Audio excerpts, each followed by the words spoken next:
গায়ের জোরে আইন এড়াতে চাচ্ছে ট্রাম্প, বিশ্ব থেকেও আইন উঠিয়ে দিতে যাচ্ছে। বন্ধু নেতানিয়াহুকে বাঁচাতে তো চাইছেই, এমনকি ইরান যুদ্ধে নিজের করা যুদ্ধাপরাধের বিচার থেকেও পালাতে যাচ্ছে ট্রাম্প। শক্তিশালী দেশগুলো গায়ের জোরে যা খুশি তাই করবে, কিন্তু তাদের কোনো বিচার হবে না, এমনটাই হলো ট্রাম্পের নতুন নীতি। আর এই নীতিতেই ভর করে ক্ষমতা চলে যাওয়ার পরেও এইসব অপরাধ করেও শাস্তি না পাওয়ার পথ সুগম করছেন ট্রাম্প। আন্তর্জাতিক অপরাধ আদালত বা আইসিসি হলো এমন একটি জায়গা যেখানে বড় বড় অপরাধীদের বিচার করা হয়, কিন্তু আমেরিকা এই আদালতকে মানতে নারাজ। আমেরিকার পররাষ্ট্রমন্ত্রী মার্কো রুবিও এই আদালতের বিচারকদের পাগল ও উন্মাদ বলে গালি দিয়েছেন। তিনি পরিষ্কার বলেছেন, আমেরিকা এই আন্তর্জাতিক আদালতকে যে কোনো মূল্যে ধ্বংস করতে চায়। শুধু মুখে বলেই তারা থেমে নেই। ট্রাম্প সরকার এখন সরাসরি আদালতের বড় কর্তাদের ওপর শাস্তি বা নিষেধাজ্ঞা দিচ্ছে। গত 18 আগস্ট আইসিসির প্রধান বিচারক তোকোমো আকানে এবং বড় আইনজীবী আব্দুল্লাহ সের ওপর নিষেধাজ্ঞা দিয়েছে আমেরিকা। এর মানে হলো আমেরিকার কোনো ব্যাংকে তারা টাকা রাখতে পারবেন না। আগামী 17 সেপ্টেম্বরের পর তাদের সব আর্থিক লেনদেন পুরোপুরি বন্ধ করে দেওয়া হবে। এই ঝামেলার অন্যতম মূল কারণ হলো ইসরায়েল। গাজায় হাজার হাজার মানুষ হত্যার দায়ে ইসরায়েলের প্রধানমন্ত্রী বেনিয়ামিন নেতানিয়াহুকে গ্রেপ্তার করতে চায় আইসিসি, কিন্তু নেতানিয়াহু আবার ট্রাম্পের খুব কাছের বন্ধু। নিউ ইয়র্কের মেয়র জোহরান মামদানি নেতানিয়াহুকে একজন যুদ্ধাপরাধী হিসেবে গ্রেপ্তারের দাবি জানিয়েছিলেন, কিন্তু ট্রাম্প সাফ জানিয়ে দিয়েছেন আমেরিকায় এলে নেতানিয়াহুকে কেউ ছুঁতেও পারবে না। এমনকি ট্রাম্প নিজেও ভয় পাচ্ছেন যে ইরান যুদ্ধে তার নিজের ভূমিকার জন্য আইসিসি হয়তো তাকেও ধরতে পারে, তাই আগেভাগেই তিনি আদালতকে পঙ্গু করে দিতে চাইছেন। আমেরিকা শুধু আইসিসিকে বাইরে থেকেই আক্রমণ করছে তা নয়, তারা নিজেদের দেশের ভেতরেও এমন নিয়ম রেখেছে যাতে আইসিসি কোনো কাজ করতে না পারে। হার্ভার্ড বিশ্ববিদ্যালয়ের আইনের অধ্যাপক অ্যালেক্স হোয়াইটিং জানিয়েছেন, আমেরিকায় আইসিসির কোনো পরোয়ানা কার্যকর করার আইনি ব্যবস্থাই নেই। তারা এই আদালতকে কোনো পাত্তাই দেয় না।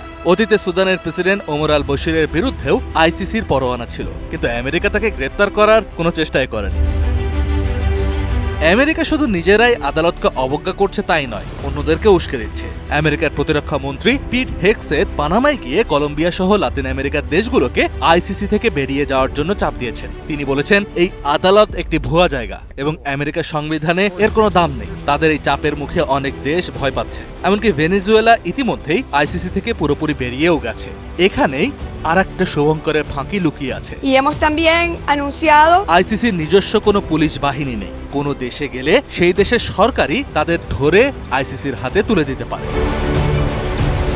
এর মধ্যে সবচাইতে বড় প্রশ্ন হলো, ক্ষমতা থেকে সরে যাওয়ার পর কি ট্রাম্প বা নেতানিয়াহুর এই গায়ের জোর খাটবে?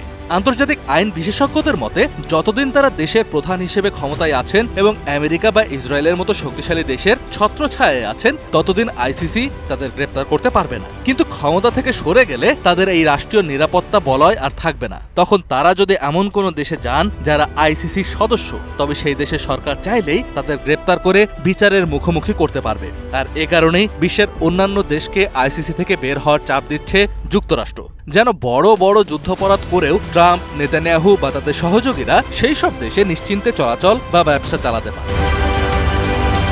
আমেরিকার এই ক্রমাগত হামলার কারণে আইসিসির প্রধান কৌশলী করিম খানকে তার পদ থেকে সরিয়ে দেওয়া হয়েছে। 125টি সদস্য দেশের মধ্যে 82টি দেশ তাকে সরানোর পক্ষে ভোট দেয়। তার বিরুদ্ধে কিছু অভিযোগ আনা হয়েছিল, তবে অনেকেই মনে করেন নেতানিয়াহুর বিরুদ্ধে গ্রেপ্তারি পরোয়ানা চাওয়ার কারণেই তাকে চক্রান্ত করে সরানো হয়েছে। তবে করিম খানকে সরিয়ে দিলেও আইসিসি কিন্তু থেমে নেই। আদালতের কাজ এখনো চালাচ্ছেন দুজন সহকারী কৌশলী নাজাদ শামীম খান এবং মামে মান্দি আয়ে নিয়া। আইসিসি কড়া ভাষায় জানিয়েছে, আমেরিকার এসব হুমকিতে তারা ভয় পায় না। তারা বলেছে, স্বাধীন বিচারকদের এভাবে ভয় দেখানো হলে সারা বিশ্বের আইনের শাসন ভেঙে পড়বে। আইসিসির কাজ আগের মতোই চলবে এবং গাজার সাধারণ মানুষের জন্য ন্যায় বিচার নিশ্চিত করতে তারা বদ্ধপরিকর। সবচাইতে ভয়ঙ্কর ব্যাপার হলো, ট্রাম্প এখন জাতিসংঘকেও বাতিল করে দিতে চাইছেন। তিনি বোর্ড অব পিস বা শান্তি বোর্ড নামের নিজেদের একটি আলাদা দল বানিয়েছেন। যারা $1 বিলিয়ন চাঁদা দেবে, তারাই কেবল এই দলের স্থায়ী সদস্য হতে পারবে। সেখানে আবার রাশিয়ার প্রেসিডেন্ট পুতিনের মতো নেতাদেরও ডাকা হয়েছে, যার বিরুদ্ধে আগেই আইসিসির পরোয়ানা আছে। ট্রাম্প চাইছেন এই দল দিয়ে তিনি পুরো পৃথিবী নিজের মতো করে চালাবেন, কোনো আন্তর্জাতিক আইনের তোয়াক্কা তিনি করবেন না।